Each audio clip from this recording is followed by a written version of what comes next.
Subscribe कीजिए हमारा channel math tricks गुरु और लेटेस्ट नोटिफिकेशन के लिए इस बेल आइकन को दबाएं। Hello friends, welcome to my channel math tricks Guru. दोस्तों, आज के वीडियो में हम आपके लिए साइंस के वेरी इंपॉर्टेंट क्वेश्चन का सीरीज लेके आए हैं जो लगभग सभी एग्जामों में बार बार रिपीट होते हैं। हम इन क्वेश्चनों को व्याख्या सहित आपको समझाने का प्रयास करेंगे जिससे आप पूरे फैक्ट को आसानी से समझ सकें। तो चलिए फ्रेंड्स, शुरू करते हैं। पहला नंबर क्वेश्चन फ्रेंड्स कि आधुनिक आवर्त सारणी के किस समूह में हैलोजन रखा गया है। ऑप्शन है A16th, B first, C 17th, D 18th। इसका राइट आंसर होगा ऑप्शन C 17th। चलिए इसके बारे में और अधिक जानते हैं। आधुनिक आवर्त सारणी के 17वें समूह में हैलोजन रखा गया है। ठीक है, ये आप लोग को याद रखना है। दूसरा पॉइंट, हैलोजन एक ग्रीक शब्द है जिसका शाब्दिक अर्थ लवक होता है। क्या होता है? इसका अर्थ लवक होता है। तीसरा पॉइंट है, हैलोजन तत्व बहुत ही क्रियाशील होते हैं, अतः ये मुक्त अवस्था में नहीं पाए जाते हैं। हैलोजन के अंतर्गत जो तत्व आते हैं वो मुक्त अवस्था में नहीं पाए जाते हैं।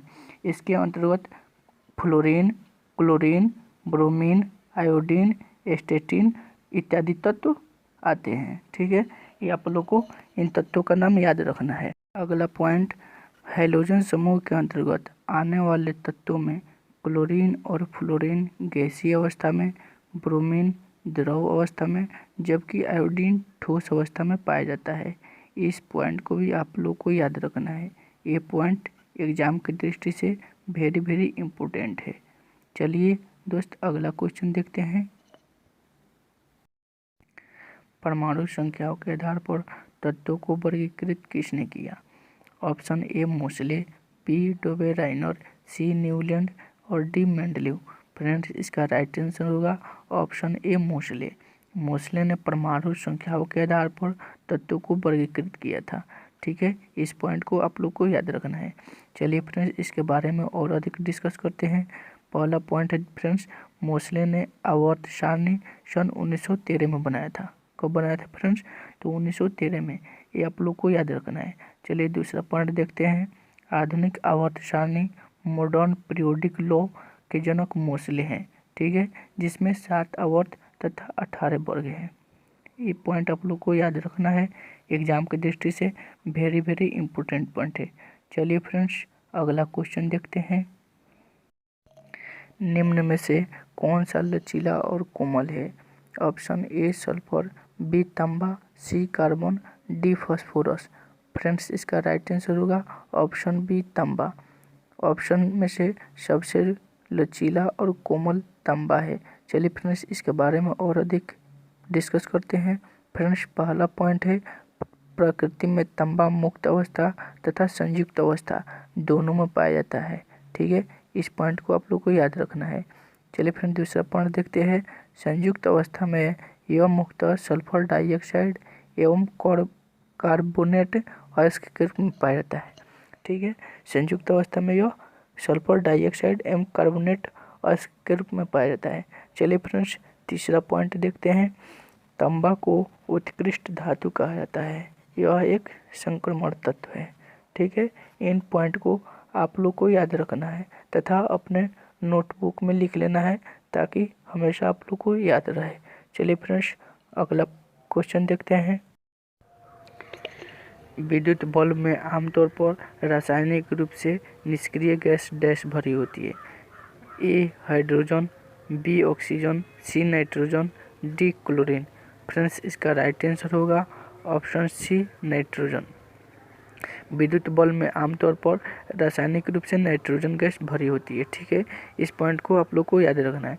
चलिए फ्रेंड्स, इसके बारे में और अधिक डिस्कस करते हैं। नाइट्रोजन विद्युत बल्बों में तथा उच्च ताप मापने वाले तापमापी में किसमें फ्रेंड्स? तो विद्युत बल्बों में तथा उच्च ताप मापने वाले तापमापी के भरने के काम में आता है। ठीक है, इस पॉइंट को आप लोग को याद रखना है। चलिए दूसरा पॉइंट देखते हैं। कृत्रिम गर्भाधान के लिए बैल के ब्री को द्रव नाइट्रोजन में रखा जाता है। फ्रेंड्स, जो डॉक्टर गाय भैंस इत्यादि को सुई देते हैं, उस सुई में जो ब्री भरा होता है उसे नाइट्रोजन द्रव में सुरक्षित रखा जाता है। ठीक है फ्रेंड्स, इस पॉइंट को भी आप लोग को याद रखना है। चलिए फ्रेंड्स, आप लोग से हम एक क्वेश्चन पूछ रहे हैं जिसका जवाब आप लोग को कमेंट बॉक्स में देना है। ठीक है फ्रेंड्स, क्वेश्चन है फ्रेंड्स कि हाइड्रोजन गैस की परमाणु संख्या कितनी होती है। बहुत ही इजी क्वेश्चन है, इसका जवाब आप लोग को कमेंट बॉक्स में देना है। ठीक है, कि हाइड्रोजन गैस की परमाणु संख्या कितनी होती है। चलिए फ्रेंड्स, अगला क्वेश्चन देखते हैं। क्वेश्चन है फ्रेंड्स, यदि दो असमान द्रव्यमानों में समान गति ऊर्जा होती है तो भारी द्रव्यमान होता है। चलिए ऑप्शन देखते हैं। ए तेज गति, बी कम गति, सी अधिक आवेग, डी समान गति। फ्रेंड्स, इसका राइट आंसर होगा ऑप्शन डी समान गति। फ्रेंड्स, यदि दो असमान द्रव्यमानों में समान गतिज ऊर्जा होती है तो भारी द्रव्यमान का समान गति होता है। ठीक है, इस पॉइंट को आप लोग को याद रखना है। चलिए इसके बारे में और अधिक डिस्कस करते हैं। पहला पॉइंट फ्रेंड्स, किसी वस्तु का द्रव्यमान दोगुना करने पर उसकी गतिज ऊर्जा दोगुनी हो जाएगी। ठीक है, अगर द्रव्यमान को दोगुना कर दिया जाए तो वस्तु के गतिज ऊर्जा दोगुनी हो जाएगी। ठीक है, दूसरा पॉइंट देखते हैं। द्रव्यमान अगर आधी कर दिया जाए तो उसकी गतिज ऊर्जा आधी हो जाएगी। ठीक है, और किसी वस्तु का द्रव्यमान आधा कर दिया जाए तो उसकी गतिज ऊर्जा आधी हो जाएगी। चलिए फ्रेंड्स, अगला क्वेश्चन देखते हैं। फ्रेंड्स, कि O2 का उपयोग करके पायरुवेट का विभाजन डैश जगह में होता है। ऑप्शन ए रिक्तिकाय, B lysosome, C mitochondria, D नाभिक। फ्रेंड्स, इसका राइट आंसर होगा ऑप्शन सी माइटोकॉन्ड्रिया। O2 यानी ऑक्सीजन का उपयोग करके पायरुवेट का विभाजन माइटोकॉन्ड्रिया में होता है। ओके, चलिए इसके बारे में और अधिक डिस्कस करते हैं। पहला पॉइंट फ्रेंड्स, माइटोकॉन्ड्रिया को कोशिका का शक्ति केंद्र कहते हैं। ठीक है, कोशिका का शक्ति केंद्र किसे कहते हैं तो माइटोकॉन्ड्रिया को कहते हैं। चलिए दूसरा पॉइंट देखते हैं। माइटोकॉन्ड्रिया की खोज ऑल्टमैन ने किया था। किसने किया था फ्रेंड्स तो ऑल्टमैन ने किया था। वेरी वेरी इंपॉर्टेंट पॉइंट है, इसको आप लोग को याद रखना है। चलिए तीसरा पॉइंट देखते हैं। डीएनए माइटोकॉन्ड्रिया में पाया जाता है। ठीक है, माइटोकॉन्ड्रिया में क्या पाया जाता है तो डीएनए पाया जाता है। चलिए फ्रेंड्स, आपसे एक और क्वेश्चन हम पूछते हैं। बहुत ही इजी क्वेश्चन है। जो सबसे नरम धातु कौन सी है। ठीक है, सबसे नरम धातु का नाम आप लोग को कमेंट बॉक्स में बताना है। चलिए अगला क्वेश्चन देखते हैं। क्वेश्चन है, रासायनिक अभिक्रिया जिसमें गर्मी उत्पन्न होती है उसे डैश कहा जाता है। ऑप्शन ए दहन अभिक्रिया, बी ऊष्मा शोषी अभिक्रिया, सी ऊष्मा क्षेपी अभिक्रिया, डी विस्थापन अभिक्रिया।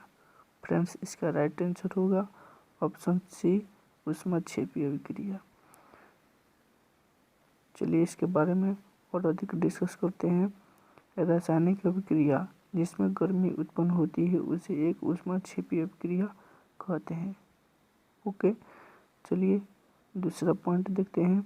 वे रासायनिक अभिक्रिया जिसमें ऊष्मा का अवशोषण होता है ऊष्मा शोषी अभिक्रिया कहलाती है।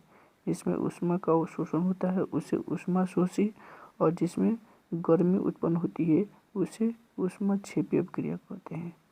ओके, चलिए अगला क्वेश्चन देखते हैं। क्वेश्चन है, किसी वस्तु को एक निश्चित ऊंचाई से भूमि पर गिराया जाता है। जब यह भूमि को छूती है तो इसमें होती है। ऑप्शन ए तापीय ऊर्जा, बी गतिज ऊर्जा, सी स्थितिज ऊर्जा, डी रासायनिक ऊर्जा। फ्रेंड्स, इसका राइट आंसर होगा ऑप्शन बी गतिज ऊर्जा। चलिए फ्रेंड्स, इसके बारे में और अधिक डिस्कस करते हैं। पहला पॉइंट फ्रेंड्स, किसी वस्तु में उसकी गति के कारण कार्य करने की क्षमता आ जाती है उसे उस वस्तु की गतिज ऊर्जा कहते हैं। ठीक है, दूसरा पॉइंट, यदि m द्रव्यमान की वस्तु v वेग से चल रही हो तो काइनेटिक एनर्जी बराबर 1/2 mv²। ठीक है। इस फार्मूला से बनने वाले न्यूमेरिकल फ्रेंड्स हम लोग जब न्यूमेरिकल की सीरीज स्टार्ट करेंगे उसमें डिस्कस करेंगे, ठीक है। तीसरा पॉइंट देखते हैं, स्थितिज ऊर्जा घड़ी की चाबी में संचित ऊर्जा है। घड़ी की चाबी में कौन सी ऊर्जा होती है फ्रेंड्स? तो स्थितिज ऊर्जा। वेरी इम्पोर्टेंट पॉइंट है, ये क्वेश्चन बार बार एग्जाम में रिपीट होता है, ठीक है, इसे ध्यान में रखना है। चलिए अगला क्वेश्चन देखते हैं। क्वेश्चन है फ्रेंड्स, प्रोटीन की जानकारी प्रदान करने वाले डीएनए के भाग को डैश कहा जाता है। ऑप्शन ए क्रोमोसोम, बी नाभिक, सी केंद्रक, डी जीन। फ्रेंड्स इसका राइट आंसर होगा ऑप्शन डी जीन। प्रोटीन की जानकारी प्रदान करने वाले डीएनए के भाग को क्या कहते हैं? तो जीन कहते हैं। चलिए फ्रेंड्स इसके बारे में और अधिक डिस्कस करते हैं। पहला पॉइंट है फ्रेंड्स, डीएनए का वह छोटा खंड जिसमें आनुवंशिक कूट निहित होता है जीन कहलाता है, ठीक है।